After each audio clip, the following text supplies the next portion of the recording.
Hello everyone, Radhe Radhe. कैसे हैं आप सभी लोग? आशा करती हूँ आप सब बहुत ही बढ़िया होंगे और आप सब की तैयारी बहुत ही अच्छे से चल रही होगी। तो ठंडियाँ शुरू हो गई हैं, आप सभी मन लगाकर अपनी पढ़ाई स्टार्ट कर चुके होंगे। तो आलस में आपको रुकना नहीं है, कंटिन्यू पढ़ते रहना है।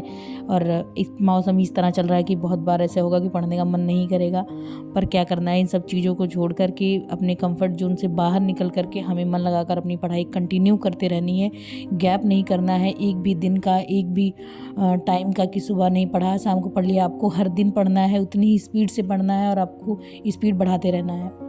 तो हमारा नया टॉपिक स्टार्ट हो चुका है, प्रस्तावना, जिसमें हम अपनी प्रस्तावना की सारी इंपॉर्टेंट चीज़ें एक पेज में यानी 2 मिनट के अंदर पढ़कर कंप्लीट कर लेंगे।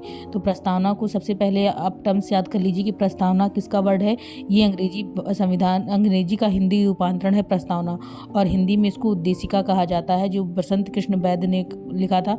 और प्रस्तावना जो है उसके सुलेखाकार है प्रेम बिहारी रायजादा। और प्रस्तावना क्या होता है कि ये भूमिका या अमुख की भांति होती है जो संपूर्ण संविधान के दर्शन के सार के रूप में व्यक्त करती है, और या संविधान की संक्षिप्त अभिव्यक्ति होती है। और इसका विचार कहाँ से लिया गया है? यूएसए से लिया गया है, और इसकी भाषा ऑस्ट्रेलिया से ली गई है, और इसका प्रभाव उद्देश्य प्रस्ताव से लिया गया है। और आप जो संपूर्ण संविधान के दर्शन का सार यानी शक्ति का स्रोत कौन है? जनता। संविधान के आदर्श एवं उद्देश्य न्याय, स्वतंत्रता, समानता, एकता, अखंडता और व्यक्ति की गरिमा। और शासन प्रणाली का स्वरूप समाजवादी है, संपूर्ण प्रभुत्व संपन्न है, पंथ निरपेक्ष है, लोकतांत्रिक गणराज्य है। और इस निर्मित कब हुई थी? ये हुई थी 26 नवंबर 1949 को, मार्गशीर्ष शुक्ल सप्तमी संवत। ये सारी चीज़ें इसलिए लिखी गई क्योंकि प्रीवियस ईयर क्वेश्चन में पूछा गया है। और संविधान का भाग, इसमें 22 भाग हैं और 395 अनुच्छेद हैं, 12 अनुसूचियाँ हैं। और प्रस्तावना को सबसे अंत में शामिल किया गया है। और प्रस्तावना को संविधान की कुंजी कहा था गजेंद्र गडकर जी ने। और प्रस्तावना संविधान का परिचय पत्र है, ये कहा था नाना पालकीवाला ने। और प्रस्तावना को संविधान की आत्मा कहा था ठाकुर प्रसाद भार्गव जी ने। और प्रस्तावना संविधान की जन्म कुंडली है, कहा था के एम मुंशी ने। और जो है वेरुवारी केस एक हुआ था 1960 में वर्सेस भारत संघ, जिसमें ये प्रूव हो गया था कि संविधान भारत का अंग, प्रस्तावना संविधान का अंग नहीं है, तो इसमें संशोधन भी नहीं किया जा सकता।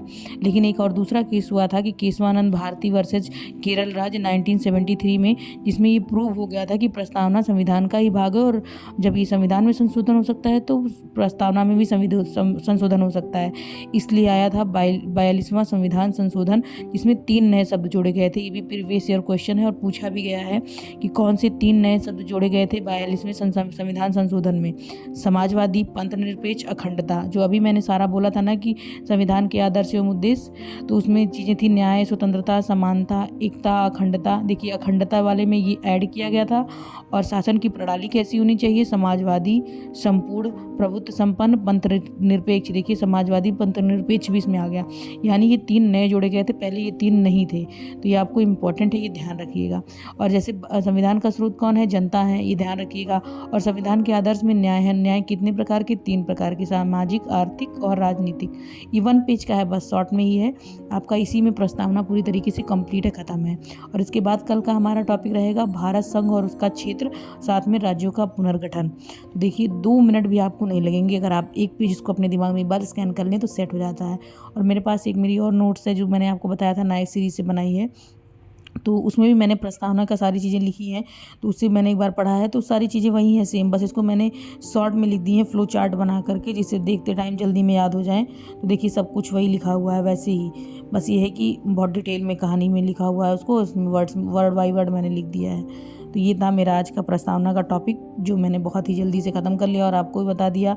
आप भी आराम से इसको एक पेज से अपना पढ़ सकते हैं, अच्छे से प्रस्तावना टॉपिक ख़त्म कर सकते हैं। तो मिलते हैं नेक्स्ट वीडियो में। अपना ध्यान रखिएगा, मन लगाकर पढ़ाई करिएगा। तो अभी मेरा केवल फोकस पॉलिटी पे है, तो मैं पॉलिटी से रिलेटेड वीडियो बना रही हूँ। जिनका जो डाउट होगा कमेंट करके ज़रूर पूछिएगा। मैंने जो भी नोट्स बनाई हैं, जैसे बनाई हैं, मैं आपसे 1 बाय 1 सारी चीज़ें शेयर करती रहती हूँ। तो आपका जो भी सजेशन होगा आप कमेंट करके ज़रूर बताइएगा। मिलते हैं नेक्स्ट वीडियो में। Till then take care, bye bye. अपना ध्यान रखिए, स्वस्थ रहिए, मस्त रहिए।